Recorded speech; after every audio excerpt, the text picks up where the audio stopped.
नमस्कार दोस्तों, RV the vision channel पर एक बार फिर आप सभी का स्वागत करते हैं। ठीक, आइए दोस्तों, आज हम लोग जो शुरू करेंगे, आज एक नया अध्याय शुरू करते हैं जिसका नाम क्या होता है? समास। क्या होता है? समास। ठीक, जहां पर यह कहना होता है कि समास जो होता है कि लोगों के मन में यह भी बात आती है समास बहुत कठिन होता है। ठीक, समझ में बातें नहीं आती। आज हम उन सारे के सारे तर्कों को एकदम आप क्या कर देंगे, क्लियर कर देंगे, एकदम स्पष्ट रूप से आपको सामने व्यक्त कर देते हैं। ठीक है, अब देखिए भैया कि आज हम लोग जो शुरू करेंगे वह क्या करेंगे, समास शुरुआत किया जाएगा। समास की शुरुआत जब किया जाएगा तो सबसे पहले हम यह देखेंगे समास शब्द क्या है। ठीक, इस समास का अर्थ क्या होता है, समास की परिभाषा क्या होती है। ठीक, और इस समास में जो विग्रह होता है वह विग्रह क्या होता है, समास को और किस नाम से जाना जाता है। ठीक है, तो चलिए भैया आज हम लोग देखते हैं कि जो यह समास शब्द लिखा जाता है, यह समास शब्द होता क्या है। पहले शब्द जाने की जब यह समास शब्द लिखा गया है, इस समास शब्द को हम दो रूपों में बांट देते हैं, अर्थात इसका संधि विच्छेद कर देते हैं। संधि विच्छेद करते हैं, समधन आस हो जाता है। क्या हो जाता है? समधन आस होता है। सम का अर्थ क्या होता है मित्र? समान या बराबर से लगाया जाता है, और आस का अर्थ क्या होता है? इस तरह से। आस का अर्थ क्या होता है? इस तरह से। ठीक, अब कहा जाए अर्थात पदों को इस तरह से बराबर किया जाए, इस तरह से बराबर किया जाए कि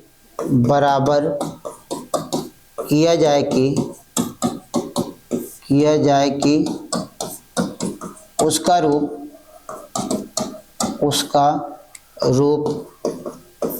छोटा हो जाए तो उसे हम क्या कहेंगे? तो उसे क्या कहा जाएगा? तो उसे समास कहते हैं। तो उसे क्या कहते हैं? हम समास कहते हैं। ठीक, तो उसे क्या कहते हैं? हम समास कहते हैं। ठीक, अब ध्यान रखिएगा, यहाँ पे कहा गया पदों को इस तरह से बराबर किया जाए कि उसका रूप क्या हो जाए? छोटा हो जाए। जब रूप छोटा हो जाए तो उसी को हम क्या नाम दे देंगे? समास नाम दे देंगे। बात क्लियर है? अब यहाँ पर जैसे अगर हम आपके सामने कुछ ऐसे उदाहरण लिख देते हैं जहाँ पर पद को छोटा किया जाए, जैसे अगर आपके सामने लिखा जाए रसोई और एक अलग से पद लिखा जाता है घर, या दोनों पद अलग अलग होते हैं, इन दोनों पदों को जब हम मिला देते हैं तो दोनों पद मिलकर क्या बन जाते हैं? रसोई घर। अब देखिए यहाँ पद क्या हो गया? पद तो यही है, और कहा गया छोटा रूप, तो यह छोटा रूप हो गया। यह क्या हो गया? छोटा रूप हो गया। छोटा रूप या नहीं कि शब्दों की संख्या घटी गई, शब्द तो वही है ना, रसोई और घर, लेकिन क्या हो गया? अब जब यह मिलकर एक साथ उच्चारित किए जाते हैं तो क्या हो गया? रसोई घर कहा गया। तो अब रसोई घर कहने का तात्पर्य यह होता है कि रसोई के लिए घर हो जाएगा। ठीक, अब बड़ा जो था वह हमने क्या कर दिया? छोटा कर दिया। यही छोटे वाले रूप को क्या नाम दिया गया? समास कहा गया। ठीक, अब अगर आपसे पूछा जाए कि इस समास को और किस नाम से जाना जाता है, इसी समास को भैया हम क्या कहते हैं? सामासिक, या इसी को क्या कहा जाता है? समस्त पद कहते हैं। ठीक, इसी समास को सामासिक या हम क्या कहते हैं? समस्त पद कहते हैं। किसे कहा जाता है? समास को और क्या नाम दिया जाता है? सामासिक या समस्त पद कहा जाता है। किसको कहा जाता है? समास को ही कहा जाता है। क्या कहा जाता है? सामासिक या समस्त पद कहा जाता है। बात क्लियर है? बात क्लियर है ना? अब बात यहां तक जब यह क्लियर हो जाती है तो इसके साथ साथ आप ध्यान रखिएगा, अब आपको यह देखना है समास का शाब्दिक अर्थ क्या होता है। ठीक, समास का शाब्दिक अर्थ क्या होता है? समास का शाब्दिक अर्थ क्या होता है? अब यह बताएंगे आप हमें। समास का जो शाब्दिक अर्थ होता है वह क्या कहा जाता है? समास को संक्षेप कहा जाता है। शाब्दिक अर्थ क्या होता है? संक्षेप, या क्या कहा जाता है? संक्षेपीकरण कहा जाता है। ठीक, समास का शाब्दिक अर्थ क्या बनाया जाता है? संक्षेप या संक्षेपीकरण बताया जाता है। ठीक, यह होता है। ठीक है, बात क्लियर है? समास का शाब्दिक अर्थ क्या होता है? संक्षेप या संक्षेपीकरण या संक्षिप्तीकरण भी कहा जाता है। अब भैया यहाँ पे बात यह उत्पन्न होती है कि जो समास होता है, इस समास की परिभाषा क्या हो जाती है? जब इसकी हम परिभाषा की बात करते हैं, किसकी परिभाषा की हम बात करते हैं, तो परिभाषा क्या होती है इसकी? या आप जानिए, कहा जाता है दो पदों के दो पदों के मेल से बनने वाले छोटे या लघु पद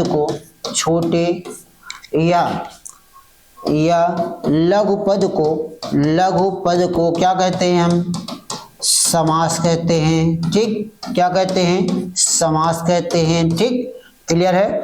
दो पदों के मेल से बनने वाले छोटे या लघु पद को ही क्या कहा जाता है मित्र? समास कहा जाता है। अब भैया यहाँ पे हमने एक नाम और लिया है, क्या? समासिक पद।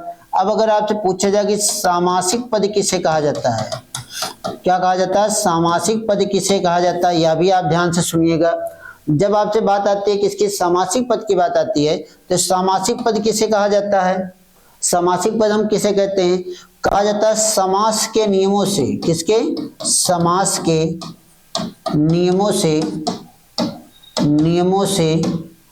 निर्मित पद को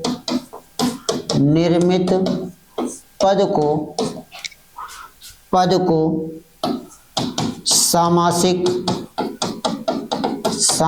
या समस्त पद कहा जाता है। सामासिक या समस्त पद कहते हैं। ठीक, समास के नियमों से निर्मित पद को सामासिक या समस्त पद कहा जाता है। ध्यान दीजिएगा, फिर हमने दोनों की परिभाषा लिख दिया, इसकी और इसकी। दोनों को परिभाषा कहीं ना कहीं जाके क्या कर रही है? समास की परिभाषा बना रही है। ठीक, दोनों की परिभाषा क्या कर रही है? कहीं ना कहीं जाके अपने समास की परिभाषा बता रही है। ठीक, अब जब हम इन सारी चीजों की बात कर लेते हैं तो मित्र यहाँ पर एक बात आती है कि जो यह समास होता है, समास का क्या किया जाता है? विग्रह किया जाता है। ठीक, तो उसे हम क्या कहते हैं? समास विग्रह कहते हैं। उसे क्या कहते हैं हम? समास विग्रह कहते हैं। ठीक, अब अगर आपसे पूछा जाए कि समास विग्रह हम किसे कहते हैं, यह भी बात आएगी, तो आपके मन में जो विचार उत्पन्न हो रहा है उसको हम भली भांति समझ रहे हैं। ठीक है, तो हम आपके सामने यह भी हम लिख दे रहे हैं कि यह जो समास होता है, समास का क्या किया जाता है? विग्रह किया जाता है। और संधि में क्या किया जाता है? विच्छेद किया जाता है। ठीक, यहाँ पदों को क्या किया जाता है? मिला दिया जाता है, पदों को मिलाया जाता है, संधि में वर्णों को मिलाया जाता है। यह भी ध्यान रखिए, अभी हम अंतर आपको बताएंगे। अब जो समास विग्रह होता है, समास विग्रह मित्र किसे कहते हैं? तो मित्र यह ध्यान रखिएगा कि आप लोग इस बात को समझने की कोशिश करिएगा। ठीक है, अब जो हम कहते हैं समास विग्रह, ठीक है, तो कहा जाता है समास विग्रह किसे कहा जाता है? कहा जाता है सामासिक पदों के बीच के संबंधों को स्पष्ट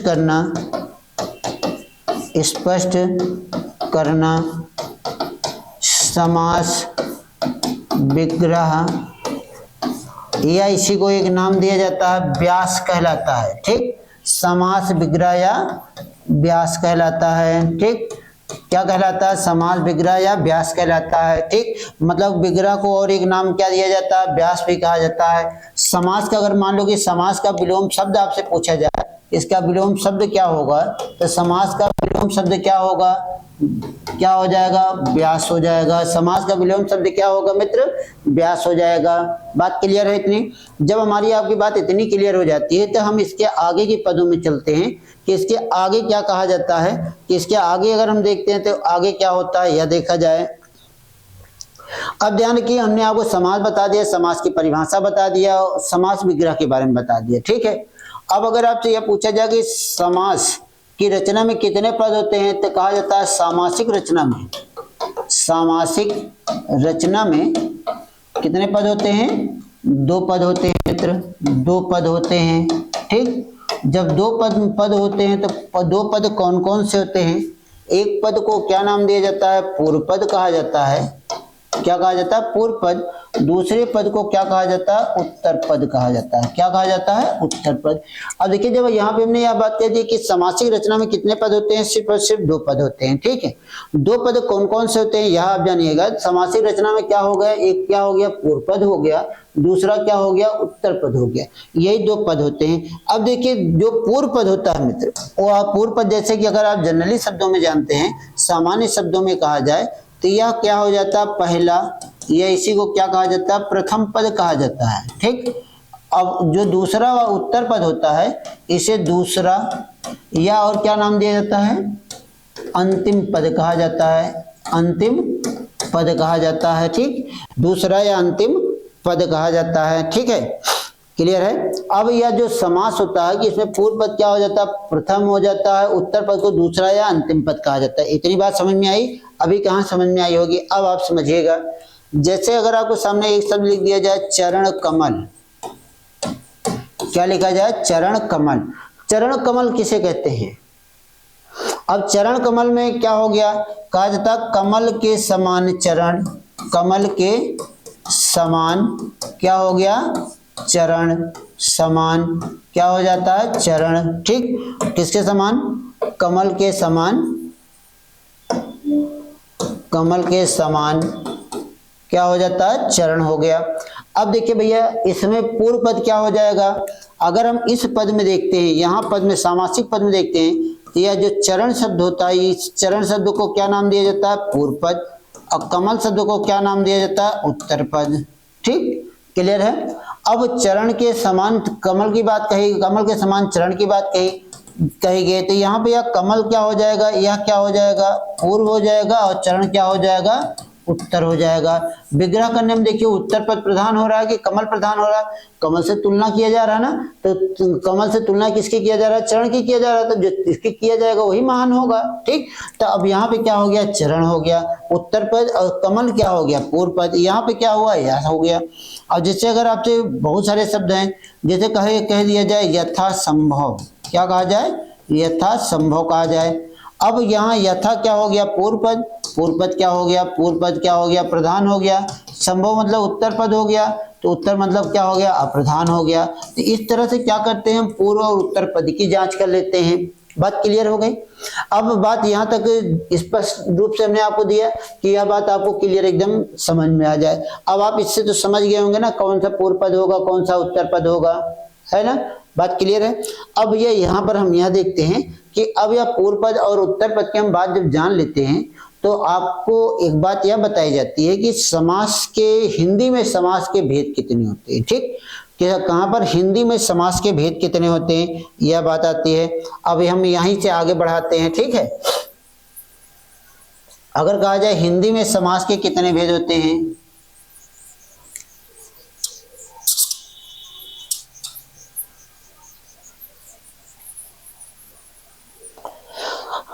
अब आपसे कहा जाए हिंदी में समास के भेद, किसमें, हिंदी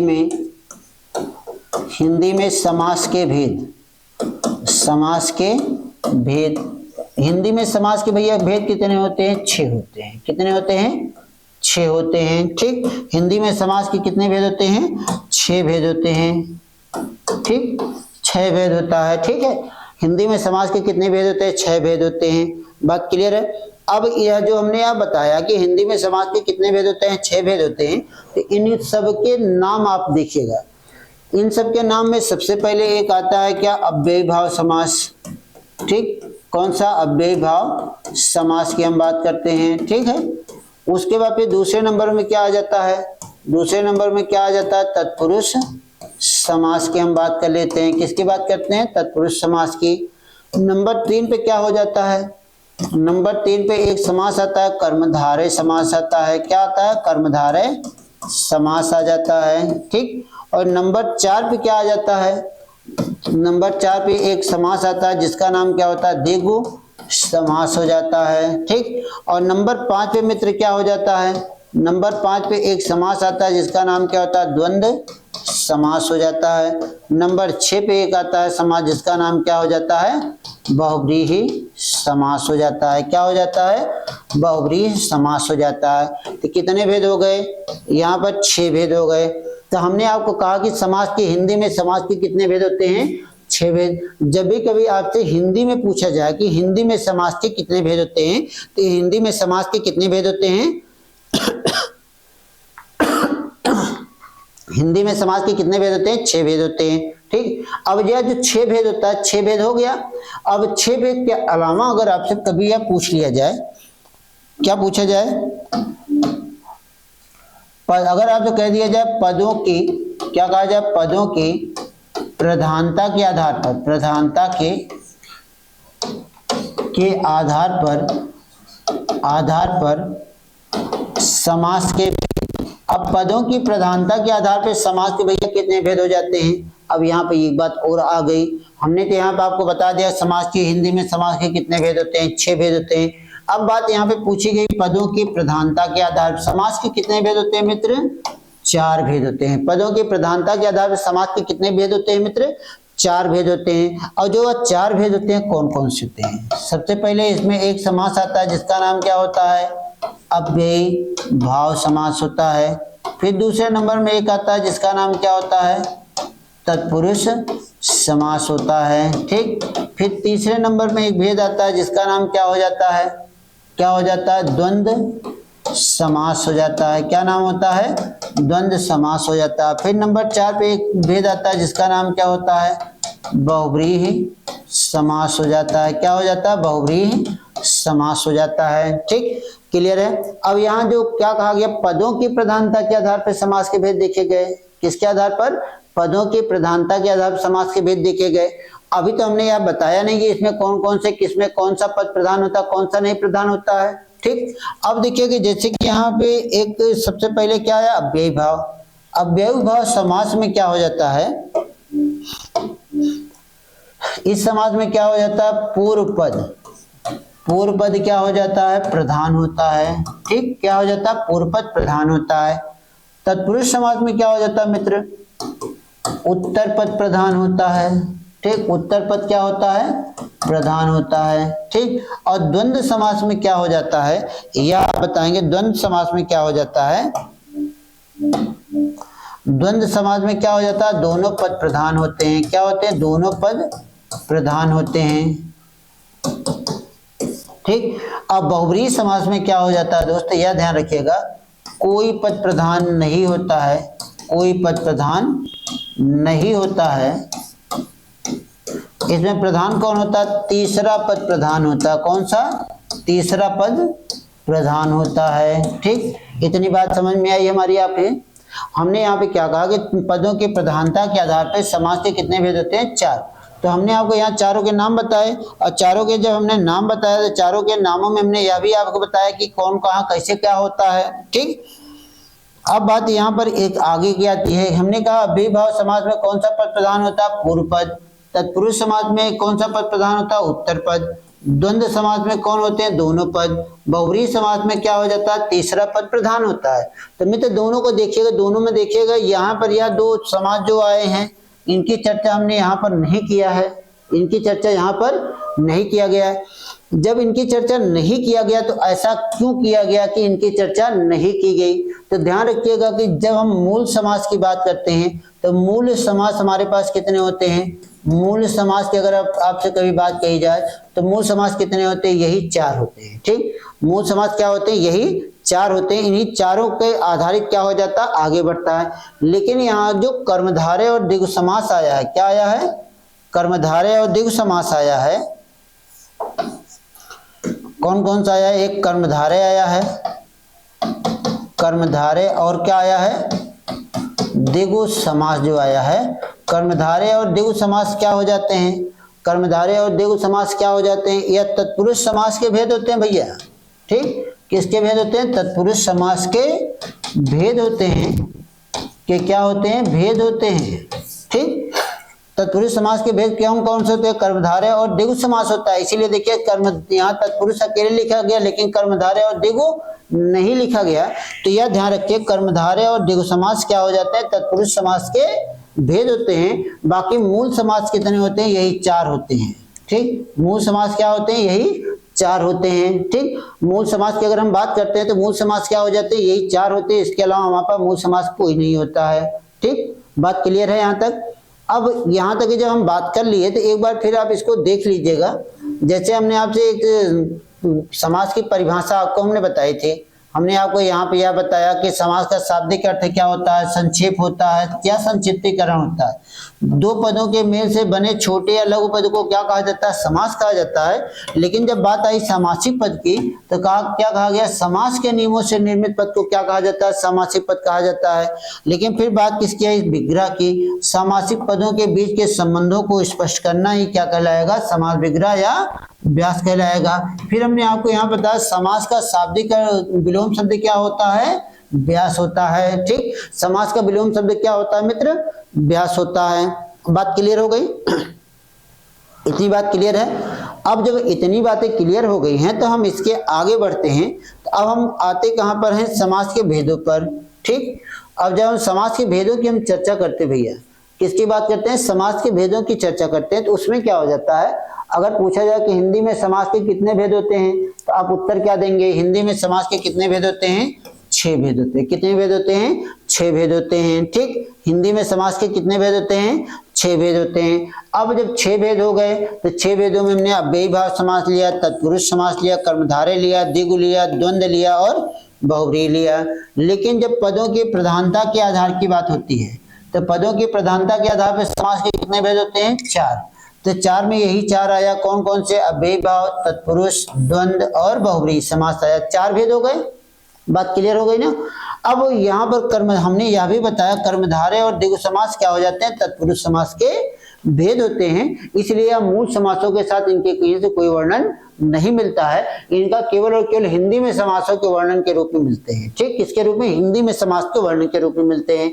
बात क्लियर हो गई यहाँ तक? और हमारा यह विश्वास है कि आप लोगों को समझ में आ गया होगा। ठीक है, और दूसरी चीज भैया कि जितने लोग हमारे साथ जुड़ रहे हैं, लगातार हमारे साथ लोग जुड़ रहे हैं, तो जे लोग जुड़ रहे हैं एक बार चैनल को जो है सब्सक्राइब कर लें। सब्सक्राइब करने के बाद अपने दोस्तों, अपने मित्रों को, अपने घर में, परिवार में सभी के जो पढ़ने लिखने वाले हैं उनके पास भी शेयर कर दिया करें।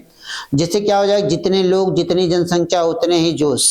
ठीक, ध्यान रखिए, जितनी जनसंख्या उतना ही जोश जाएगा। इस बात को आप हमेशा याद रखा करिए। ठीक है, जितनी जनसंख्या होगी उतना ही जोश जाएगा, उतने ही जोश के साथ आपको मतलब कि सारी चीजें मिलेंगी। तो आप लोग एक बार चैनल को शेयर जरूर करिएगा, वीडियो को लाइक जरूर कर दीजिएगा। ठीक है, आप वीडियो को लाइक कर देंगे तो उससे भी पता चल जाता है कितने लोग हमारे साथ जुड़े हुए हैं। ठीक, अब चलते हैं मित्र, आगे बढ़ते हैं। अब हम इसी कड़ी को आगे बढ़ाते हैं। इस कड़ी को जब हम आगे बढ़ाते हैं मित्र, तो ध्यान दीजिएगा कि यहाँ जो आता है, सबसे पहले एक आता है समास जिसका नाम क्या होता है? अव्ययी भाव समास। ठीक, क्या हो जाता है? अव्ययी भाव समास। अब भैया यहाँ पे ध्यान रखिएगा, जैसे अव्ययी भाव समास हमने कहा। अब अव्ययी भाव समास होता क्या है यह आप हम बताएंगे। जब हम अव्ययी भाव समास कहते हैं तो अभी हमने आपको बताया था सामासिक रचना में कितने पद होते हैं? 2 पद। ठीक, तो समास है, इसकी रचना में कितने पद आएंगे? 2 पद आएंगे। ठीक, एक क्या हो जाता है? पूर्व पद होता है। दूसरे पदों को नाम क्या दिया जाता है? उत्तर पद नाम दिया जाता है। क्या नाम दिया जाता है? उत्तर पद नाम दिया जाता है। ठीक, एक पद को क्या नाम दिया जाता है? पूर्व पद नाम दिया जाता है। दूसरे पद को क्या नाम दिया जाता है? उत्तर पद नाम दिया जाता है। ठीक, अब जब हम पूर्व पद की बात करते हैं तो जो यह होता है, अभी हमने इसके पहले ही बताया था कि अव्ययी भाव समास में पूर्व पद क्या होता है? प्रधान होता है। तो अब यहाँ जो पूर्व पद है यह क्या हो जाएगा? प्रधान हो जाएगा।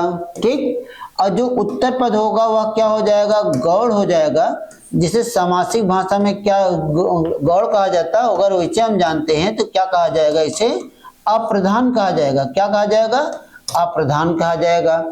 अब मित्र, इन दोनों पदों को अगर हम मिला देते हैं तो हमारे पास एक समास की रचना होती है जिसका नाम क्या होता है? अव्ययी भाव समास होता है। ठीक, लेकिन दूसरी बात रखिए, ध्यान रखिएगा, पहले इसमें एक शब्द क्या है? अव्यय है, इसके साथ बड़ी ई जोड़ा गया है तो शब्द क्या बना है? अव्ययी बना है। क्या बना है? अव्ययी बना है। अब जो पद में, जिस पद में क्या हो जाएगा? पहला पद किसका होगा? अव्यय का होगा। अव्यय मतलब क्या होता है? अविकारी होता है। क्या हो जाता है? अविकारी होगा। जिसके अविकारी का अर्थ क्या होता है मित्र? जिसके ऊपर लिंग, वचन और कारक का कोई प्रभाव नहीं पड़ता है। ठीक, लिंग, वचन और कारक का कोई प्रभाव नहीं पड़ता, उसे हम क्या नाम देते हैं? अविकारी नाम देते हैं।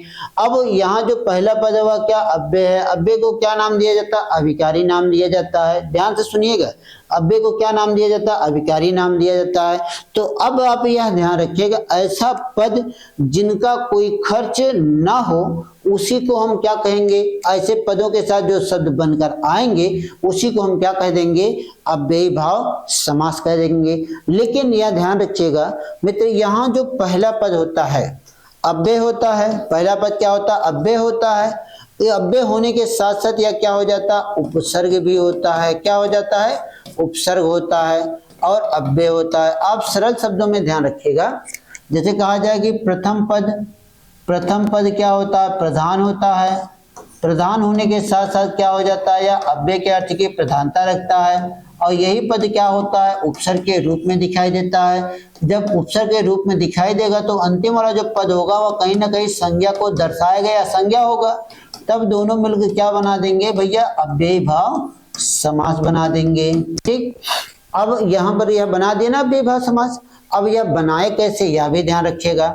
जैसे इसमें हमेशा ध्यान रखिएगा, जब यह होगा आ, अनु, अति, अति, प्रति, प्रति, भर, बे, निर, उप, उप, ठीक, यवत, या इत्यादि, इसमें क्या हो जाएंगे, उपसर्ग जोड़े जाएंगे। ठीक, जब जहां पर जिस शब्द में यह सारे ऐसे कई सारे उपसर्ग हैं, ऐसे कई सारे उपसर्ग अगर आपको दिखाई देते रहें, जब मूल शब्द के साथ ऐसे उपसर्ग जोड़ दिए जाते हैं तब वहां पे क्या बन जाता है, अव्ययी भाव समास बन जाता है। तब क्या बन जाता है मित्र, अव्ययी भाव समास बन जाता है।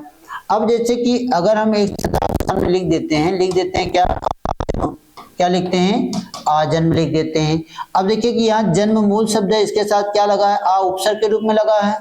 तो यह जब क्या हो जाएगा, विग्रह करते हैं तो जन्म तक हो जाता है। क्या लिख दिया जाता है, जन्म तक लिख दिया जाता है। तो क्या हो जाता है, आजन्म हो गया।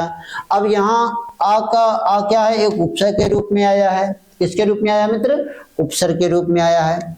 अब जैसे अगर आपके सामने लिख दिया जाए आमरण, क्या लिखा जाए, आमरण लिख दिया जाए, तो यहाँ पे विग्रह क्या होगा, मरण तक हो जाएगा। ठीक, अगर हम एक शब्द लिखते हैं यवत जीवन लिख देते हैं, क्या लिखते हैं, यवत जीवन लिख देते हैं, तो यवत जीवन का अर्थ क्या हो जाता है, जीवन भर हो जाता है। क्या हो जाता है, जीवन भर। अब इसको हम अगर हिंदी में लिखते हैं तो हिंदी में लिख देते हैं, तो हिंदी में क्या हो जाता है, आजीवन हो जाता है। ठीक, इसका भी अर्थ क्या हो जाता है, जीवन भर हो जाता है। अब अगर आपसे कहा जाए निर्विरोध, ठीक, क्या लिखा जाए, निर्विरोध। अब इसका बिना विरोध के, निर इसमें क्या हो गया, निर उपसर्ग हो गया ना। यहाँ पे देखिए, यहाँ पे क्या आ गया, निर उपसर्ग के रूप में आ गया। किसके रूप में आया, निर उपसर्ग के रूप में आया। जब निर उपसर्ग के रूप में आ गया तो निर का अर्थ क्या हो गया, बिना। ठीक, तो अब इसका जब विग्रह कर देते हैं क्या कहा जाता है, बिना विरोध के। ठीक, विरोध के, ठीक, बिना विरोध के। लेकिन अगर आपसे यहीं पे कह दिया जाए निर्विवाद, तो क्या हो जाए, निर्विवाद हो जाए। तो यहाँ पे क्या हो जाएगा, बिना विवाद के हो जाएगा मित्र। अब इस तरह से क्या हमने यहाँ पे यह विग्रह बनाया ना। अब आप देखिए कि इसमें प्रथम पद क्या हुआ, अगर देखा जाए अप्रधान है, अप्रधान है, यवत प्रधान है, आ है, निर है प्रधान, निर है प्रधान है कि नहीं। जैसे कहा जाए प्रति माह, क्या लिखा जाए, प्रति माह लिख दिया जाए। अब इसमें प्रति प्रधान है कि नहीं है, प्रतिहेत प्रधान है, प्रथम पर प्रधान हो गया। माह तो हर माह होता ही होता है, ठीक, जीवन तो होता ही होता है, उसका तो चलना ही चलना है। लेकिन अगर हमने संकल्प लिख लिया आजन्म, आमरण, अप्रधान होगा, यवत, ठीक, निर, यहाँ पे प्रति। ठीक, अब अगर आपसे कहा जाए अत्यंत, अत्यंत में कौन सा समास होगा। अब अत्यंत में ध्यान रखिए अतिधन अंत हो जाता है। क्या लिखा जाता है, अतिधन अंत लिखा जाता है। अति उपसर्ग आ गया, नहीं आ गया यहाँ पर। जब अति उपसर्ग आ गया तो इसमें भी कौन सा समास हो जाएगा, अव्ययी भाव समास हो जाएगा। ठीक, अगर आपसे कहा जाए बेरहम, क्या लिखा जाए, बेरहम लिख दिया जाए। अब इसमें आप हमें बताइए कि इसमें कौन सा ऐसा शब्द है कि जो उपसर्ग के रूप में लिखा गया है।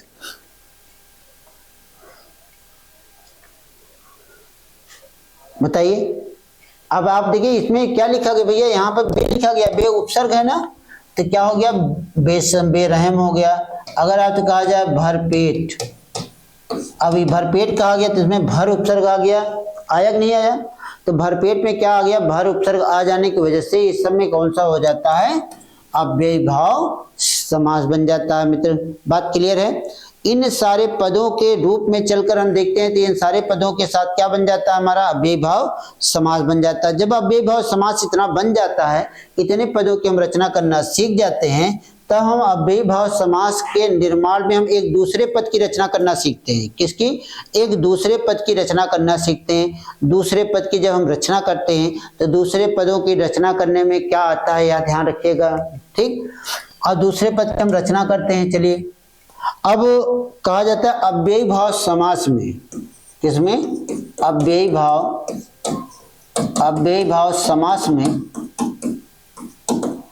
समास में संज्ञा अथवा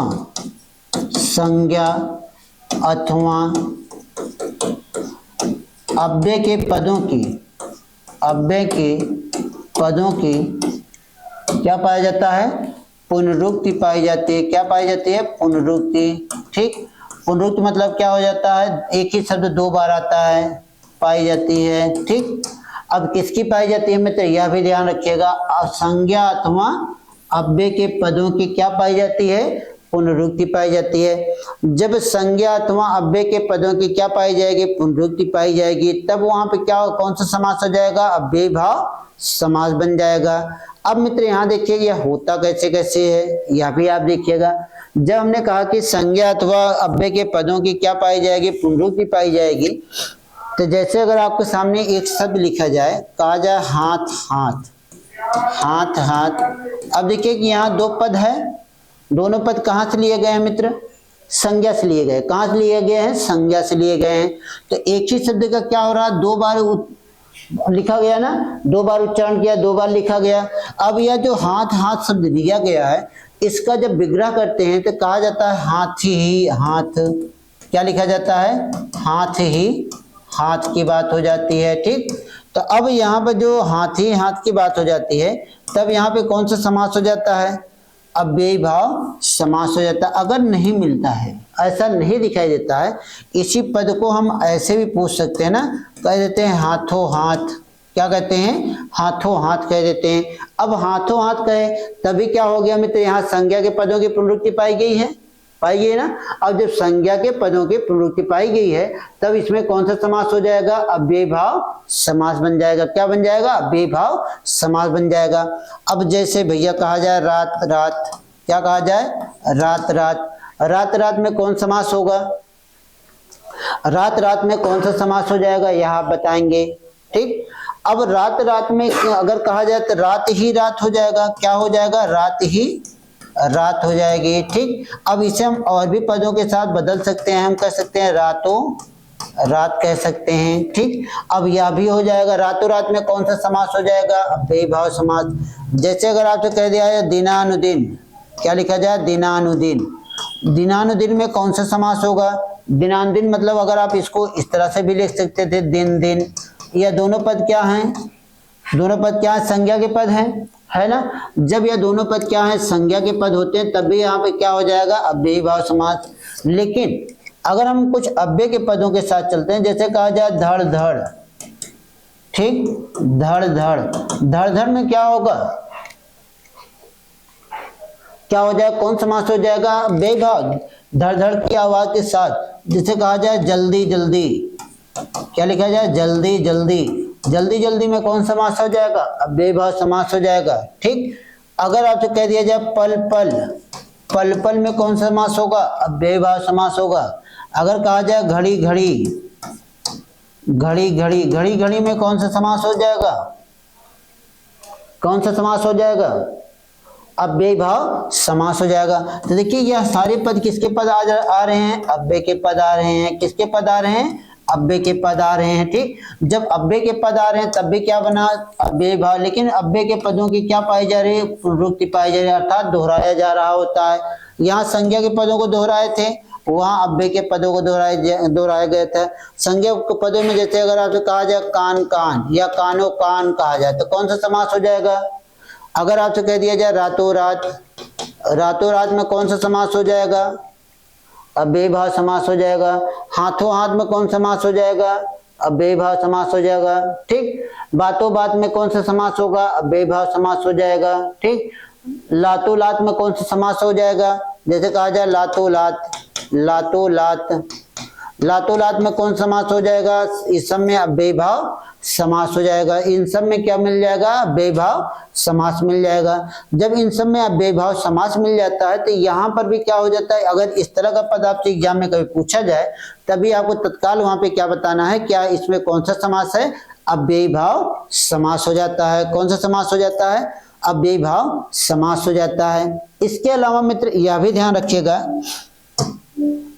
जब किसी नदी शब्द के पहले क्या कहा जाता है, जब किसी नदी नाम से पहले, नदी के नाम के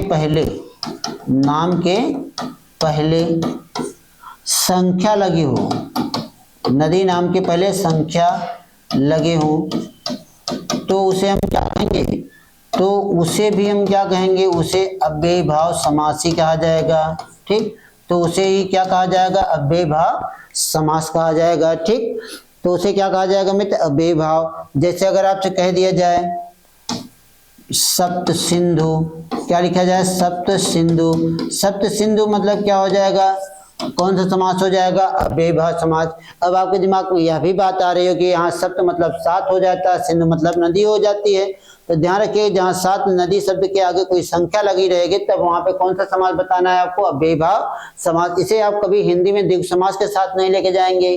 ठीक, इसे हिंदी में कभी द्विगु समास के साथ नहीं लेके जाएंगे। ठीक, क्लियर है। जैसे अगर आपसे कहा जाए पंचगंगा कह दिया जाए, पंचगंगा भी कहा जाए, पंचगंगा में भी कौन समास हो जाता है, अव्ययी भाव समास हो जाता है। क्यों हो जाता है, क्योंकि किसी भी नदी नाम के पहले अगर संख्या लगी है, तो जब संख्या लगी होगी तब वहां पे कौन सा समास हो जाएगा, कौन सा समास हो जाएगा, अव्ययी भाव समास हो जाएगा भैया। तो कौन सा समास हो जाएगा, अव्ययी भाव समास हो जाएगा। तो हम यह विश्वास करते हैं कि, आशा करते हैं कि यह सारी बातें हमारी आपको दिमाग में एकदम सेट हुई होंगी। बातें सही है ना। इसमें कहीं भी अगर कोई दिक्कत आती है तो आप लोग कमेंट बॉक्स में जाकर कमेंट जरूर करिएगा। ठीक, कमेंट बॉक्स में जाइएगा, कमेंट करिएगा। जहां पर भी आपको कोई समस्या होगी उस समस्या का निदान करने के लिए हम यहाँ पर मौजूद हैं। आप सिर्फ समस्या लिखिएगा, निदान हम आपको देंगे। ठीक है, और आप धैर्य के साथ पढ़ाई करिएगा। एग्जाम आपका निकट आ गया है। आज जैसे कि 30 जनवरी का टाइम हो गया, 30 जनवरी के बाद फिर 17 और 18 2 पालियों में आपका एग्जाम होने जा रहा है। ठीक, तो 2 दिन एग्जाम होगा, 2 दिन में हर एक दिन में 2-2 पाली में एग्जाम होगा, अर्थात 4 पालियों में आपके एग्जाम संपन्न कराए जाएंगे। तो आप घबराइएगा नहीं, जो चीजें आपने पढ़ा है उसी चीज को आप अपडेट करते रहिएगा और आपको लगातार यहाँ से क्लासेस दी जाएंगी। 2 दिन के बाद से हम लोगों का एक प्रैक्टिस सेट आपके सामने जाएगा, जहाँ वह प्रैक्टिस सेट क्या हो जाएगा मित्र, लाइव जाएगा। आप उसके लिए तैयार रहिएगा प्रैक्टिस करने के लिए, क्योंकि अब पढ़ने पढ़ाने का समय उतना है नहीं जितना कि प्रैक्टिस करने का है। तो आप लोग बने रहिए आरबी द विजन चैनल के साथ। मैं आशीष शुक्ला आपके साथ रहूंगा हमेशा, और आप लोग सिर्फ मेहनत करते रहिएगा और चलते रहिएगा आगे, और आपको आगे ले जाने के लिए संकल्पित है आरबी द विजन चैनल। ठीक, चलिए दोस्तों, धन्यवाद। जय हिंद, जय भारत।